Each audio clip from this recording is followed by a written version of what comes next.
Welcome to a deep dive into the secrets behind a millionaire's mindset. Ooh, exciting. We're unpacking Harv Eker's Secrets of the Millionaire Mind. Oh, I love that book. It argues that it's not just luck or strategies when it comes to wealth. Right. It's about our subconscious financial blueprint Yeah. and how that shapes our financial reality. I like that term, financial blueprint. Ever feel like you're stuck in a financial rut, no matter how hard you try? Uh-huh. Eker suggests it might be this blueprint holding you back. Oh, interesting. He even compares it to the roots of a tree. Okay. To change the fruits, you got to change the roots, right? It's a powerful analogy, isn't it?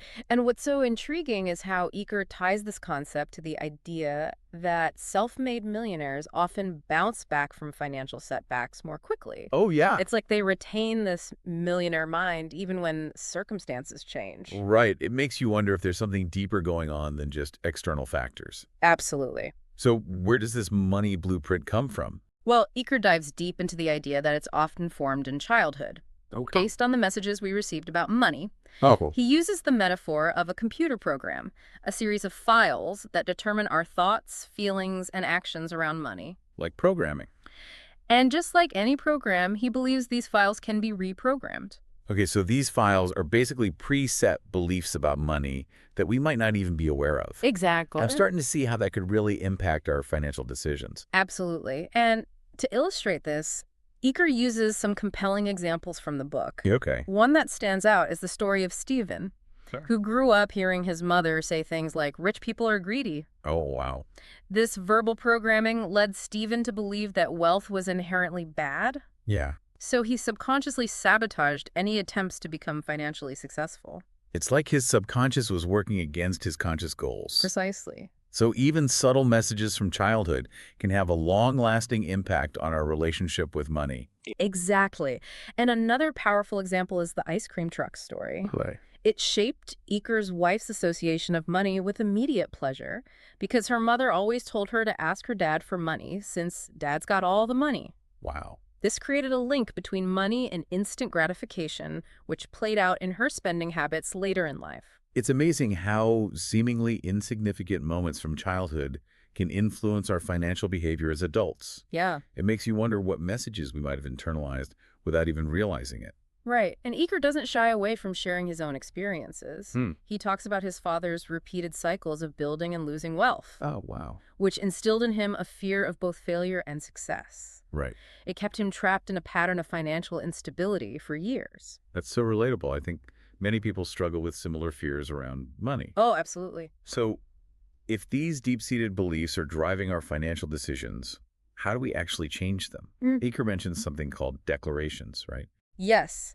He emphasizes that these aren't just wishful thinking, Right. but deliberate choices to install new wealth files.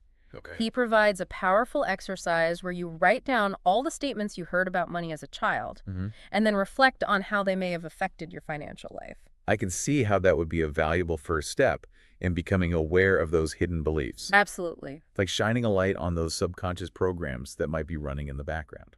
Exactly. And to counter those negative messages, Yeah. he offers a powerful declaration.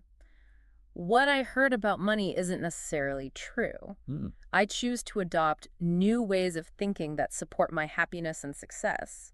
That's a powerful statement. Yeah. So instead of feeling stuck with these inherited beliefs, we can actively choose to rewrite our financial narrative. Precisely. But how do we go about installing these new wealth files? Well, that's where the wealth files come in, which we'll be diving into next. Okay. They offer a fascinating look at the contrasting mindsets of rich and poor people across key areas. Okay, I'm ready to unlock those files and see what secrets they hold. Yeah. Let's see how those millionaires think. All right, let's unlock these wealth files you mentioned. Okay, yeah. I'm curious to see how these contrasting mindsets play out in real life. Eker presents 17 of these wealth files. 17. Wow. And he's very clear that they're not meant to be judgments, Okay. but rather observations to help us become aware of our own thinking patterns. So it's like holding up a mirror to our own beliefs about money. Exactly. Okay. And the first file is a powerful one. Okay. Which people believe I create my life, while poor people believe life happens to me. It's about taking ownership versus playing the victim. That reminds me of the classic saying, Yeah. whether you think you can or you think you can't, you're right. Right. Our beliefs really do shape our reality, don't they? Absolutely. And Eker's own story of turning his financial life around is a perfect example of this shift in mindset. He went from feeling like a victim of circumstance to realizing he had the power to create the life he wanted. That's inspiring. So it's not just about positive thinking. It's about taking responsibility for our financial outcome. That's precisely. And WealthFile #2 takes this a step further. Rich people play the money game to win, while poor people play to not lose. Okay. It's the difference between settling for comfortable and aiming for true wealth. That really resonates with me. Yeah. I've definitely caught myself playing it safe financially. Yeah. More focused on avoiding losses than pursuing big wins. It's a common trap. Yeah. But rich people understand that to achieve significant wealth, they need to be bold and willing to take calculated risks. This reminds me of something Eker said about graduating from barely getting by to being comfortable. Yeah. But then realizing that comfort can be a limiting factor. He used the example of always ordering chicken at a restaurant because you're fixated on the price instead of what you truly desire. Right. Yeah. I think we've all been there. Absolutely. It's about recognizing when comfort becomes a cage that keeps us from reaching our full potential. So how do we shift from that playing not to lose mentality to a playing to win mindset? WealthFile #3 offers a clue. Rich people are committed to being rich, while poor people want to be rich. Yeah. It's about the level of dedication and action you're willing to take. I'm sensing a theme here. It's not just about wishing for wealth. Right. It's about actively pursuing it with unwavering commitment. Right. Eker differentiates between wanting, choosing, and committing. Okay. Wanting is passive. Yeah. But committing means giving 100%. Being willing to do whatever it takes for as long as it takes. So it's about turning that desire into a concrete plan and taking consistent action towards our goals. Exactly. And WealthFile #4 adds another dimension. Rich people think big, poor people think small. Okay. This is about expanding our vision and seeing the potential for greater impact. I can see how that ties into the idea of commitment. Yeah. If we're truly committed to creating wealth. Right. We need to think beyond our current limitations and envision a bigger future. Precisely. And this isn't just about personal gain. It's about finding your mission and contributing to the world. Oh, okay. Rich people understand that wealth allows them to make a bigger difference. Okay, so thinking big is not just about accumulating money. Right. It's about using that wealth to make a positive impact. Exactly. Now let's shift gears a bit to WealthFile #5. Rich people focus on opportunities while poor people focus on obstacles. Eker encourages a ready, fire, aim approach, taking action and course correcting along the way instead of getting stuck in analysis paralysis. That ready, fire, aim principle really speaks to me. Yeah. It reminds me of that time I decided to launch my own podcast. Oh, wow. I had no idea what I was doing, but I just jumped in and figured things out as I went. That's a fantastic example. It's about being adaptable and recognizing that sometimes the best opportunities emerge when we're willing to take that first leap of faith. Yeah, it's like that saying, the best way to predict the future is to create it. I like that. So we need to be proactive and focus on solutions rather than getting bogged down by potential problems. Right. And Eker shares a great story about how his initial plan to open a dessert cafe led him to a completely different opportunity in the fitness industry, an opportunity that made him his first million. Wow. Sometimes the path to success isn't a straight line. That's so encouraging. It means we don't always have to have all the answers up front. Right. We can trust that the right opportunities will present themselves if we're open and willing to take action. Absolutely. Now, WealthFile #6 might be a bit controversial. Rich people admire other rich and successful people, while poor people resent them. That's interesting. Yeah. I can see how resentment could hold us back. Yeah. But what's the benefit of admiring wealthy people?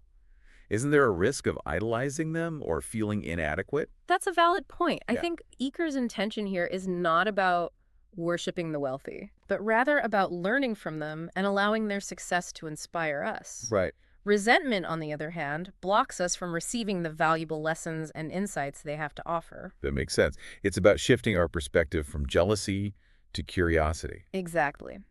Eker shares a personal story about how his preconceived notions of wealthy people as snobs were shattered when he moved to a wealthy neighborhood and encountered incredibly kind, generous, and community-minded individuals. Wow. Yeah. So it's about challenging our assumptions and being open to learning from those who have achieved what we desire. Right. It's like the saying, success leaves clues. Precisely. And WealthFile #7 takes this a step further.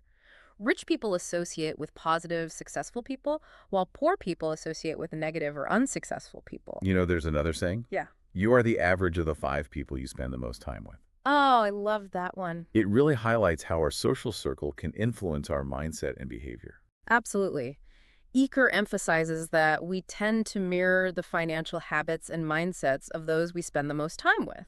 It's like an unspoken energy that we absorb from our surroundings. So if we want to upgrade our financial blueprint, it's important to surround ourselves with people who inspire us and support our growth. Exactly. Now, WealthFile #8 dives into the sometimes uncomfortable topic of self-promotion. Okay. Rich people are willing to promote themselves and their value, Yeah. while poor people think negatively about selling and promotion. I think many people, myself included, have a bit of a negative association with selling. Yeah, It can feel pushy or inauthentic. I understand that sentiment. Yeah. But Eker challenges the belief that selling is inherently manipulative or sleazy. Okay. He argues that if we truly believe in the value we offer, Yeah. promoting ourselves is simply a way of sharing that value with the world. That's a good point. It's about reframing our perspective on self-promotion as a way of serving others, not just ourselves. Right. And he reminds us that even as employees, we need to showcase our strengths and accomplishments to advance in our careers. It's about owning our worth and being comfortable sharing it with others. That's a valuable reminder. Yeah. It's not about bragging. Right. It's about confidently communicating our skills and contributions. Absolutely. So owning our worth is a key element of a millionaire mind. Absolutely. Now, WealthFile #9 deals with problem solving. Okay. Rich people are bigger than their problems, while poor people are smaller than their problems. That's an interesting way to put it. Yeah. What exactly does he mean by that? It's about perspective and personal growth. Okay. Eker uses the analogy of a level 2 person versus a level 8 person facing the same level 5 problem. Okay. The level 8 person will perceive the problem as much smaller and more manageable because they've developed the inner strength and resources to handle it. I like that analogy. Yeah. It's not that rich people don't face challenges. Right. It's that they've developed the capacity to overcome them. It's about focusing on our own growth rather than shrinking from difficulties. He reminds us that problems are inevitable, Right. but our ability to overcome them determines our level of success. So challenges become opportunities for growth rather than roadblocks to our goals. Precisely. Now, WealthFile #10 might surprise some people. Rich people are excellent receivers, Right. while poor people are poor receivers. Totally. I wouldn't have immediately connected receiving with wealth creation. Yeah. What's the link there? This isn't just about money. It's about feeling worthy and deserving of all good things in life, Okay. including financial abundance. I see. So if we don't believe we're worthy of receiving wealth, we might subconsciously block it from coming into our lives. Exactly. Ah. Eker dives into the common feelings of unworthiness that stem from childhood conditioning and societal messages. Yeah. And he guides the listener through a worthiness ceremony to help reframe these limiting beliefs. You know, when I first heard about the worthiness ceremony, Yeah. I'll admit I was a bit skeptical. Mm. It sounded a bit too woo-woo for me. Yeah, I get that. But then I tried it, and I was surprised by how powerful it felt to consciously affirm my own worthiness. It's amazing how a simple shift in perspective can make such a big difference, isn't it? It really is. Yeah. And he emphasizes that it doesn't matter if you logically feel worthy or not. Right. You can choose to believe you are worthy Right. and live into that story. Absolutely. It's about creating a new belief system that supports abundance. Right. And he reminds us that receiving is just as important as giving. By blocking ourselves from receiving, Yeah. we deprive others of the joy of giving and limit the flow of abundance in our lives. That's a beautiful way to think about it. Yeah, It's about creating a cycle of abundance, both giving and receiving freely. exactly. Now let's move on to WealthFile #11. Rich people choose to get paid based on results, Okay. while poor people choose to get paid based on time. Okay, this one sounds intriguing. Yeah. I think most people are used to the traditional model of trading time for money. It's the classic get a job, get a paycheck mentality. Right. But rich people understand that their earning potential should be unlimited.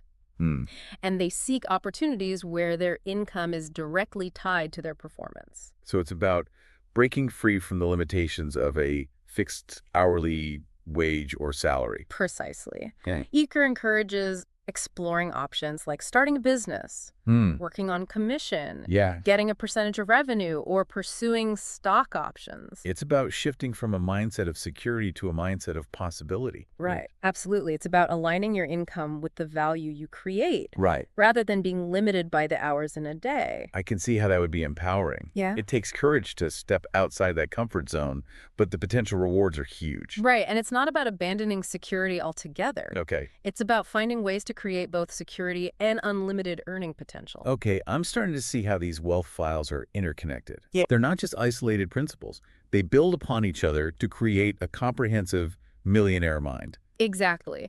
And there are still a few more files to explore. Oh, Shall we continue? Yeah, let's keep going. I'm really getting into this. Okay, great. Wealth file #12 encourages a shift in perspective. Okay. Rich people think both, while poor people think either. Interesting. It's about embracing possibilities and seeking win-win solutions. So instead of feeling limited by choices, we should be looking for ways to expand our options. I like that. Eker provides some compelling examples to illustrate this. Okay. He talks about negotiating with a supplier, Okay. where he found a way to get both a lower price and faster delivery. Wow, nice. It wasn't about choosing one or the other. Yeah. It was about finding a creative solution that benefited both parties. That reminds me of that negotiation advice you hear all the time. Don't focus on splitting the pie. Focus on expanding the pie. Exactly. It's about collaboration rather than competition. Right. I like that. He also shares an example about buying a vacation home, Okay. where he found a way to get the house he wanted at a price he could afford. Even though it seemed impossible at first, Wow. it was about finding that sweet spot where both sides felt like they won. I'm starting to see how this both mindset could be really powerful in all areas of life, not just finances. Absolutely. It's about opening ourselves up to possibilities instead of limiting ourselves with a scarcity mentality. Now, Wealth File #13 encourages us to focus on the big picture. Okay. Rich people focus on their net worth, Yeah. while poor people focus on their working income. That makes sense. It's easy to get caught up in our current income, Yeah. but building long-term wealth requires a broader perspective, right? Eker breaks down net worth into 4 key factors: income, savings, investments, and simplification. While income is important, Right. it's just one piece of the puzzle. It's like that saying, it's not how much money you make, it's how much money you keep. Exactly. Ah. Eker uses the analogy of an ice cream cone to illustrate this. Okay. The top of the cone represents our income, Okay. while the bottom represents our net worth. Right. Poor people focus on filling the top of the cone income, Yeah. but neglect the base net worth, so their wealth is unstable and easily spills over. Rich people, on the other hand, build a strong base by saving, investing, and managing their money wisely. I love that visual. It's a great reminder that building wealth is not just about earning more. Right. It's about managing what we have effectively. And that brings us to Wealth File #14. Okay. Rich people manage their money well, while poor people mismanage their money well. Okay. It's about developing those healthy financial habits no matter how much or how little we're currently earning. This makes me think about the importance of starting early when it comes to managing money. Yeah. Even if it's just small amounts at first, those good habits can pay off in the long run. Eker emphasizes that managing money is not about being a penny pincher. Right. It's about being intentional and having a system in place. He suggests creating separate accounts for different financial goals, including a play account for guilt-free spending. Oh, okay. And a financial freedom account for long-term investing. I like the idea of having a dedicated play account. It takes away the guilt of spending money on things we enjoy. Right. It's about creating a healthy balance. Exactly. Now, Wealth File #15 highlights a crucial shift in perspective. Okay. Rich people have their money work hard for them, Yeah. while poor people work hard for their money. Okay. This is where the concept of passive income comes into play. Right? Precisely. It's about transitioning from active income, Right. where you're trading time for money, Yeah. to passive income, where your money is generating income without requiring constant effort. This reminds me of the 4 quadrants Eker mentions in the beginning. Yeah. It seems like building wealth is about moving from the employee quadrant, where we're trading time for money, Right. to the business owner or investor quadrant, where our money is working for us. You're getting it. Eker discusses various sources of passive income, like investments, real estate, royalties, and businesses that run systematically without requiring your constant attention.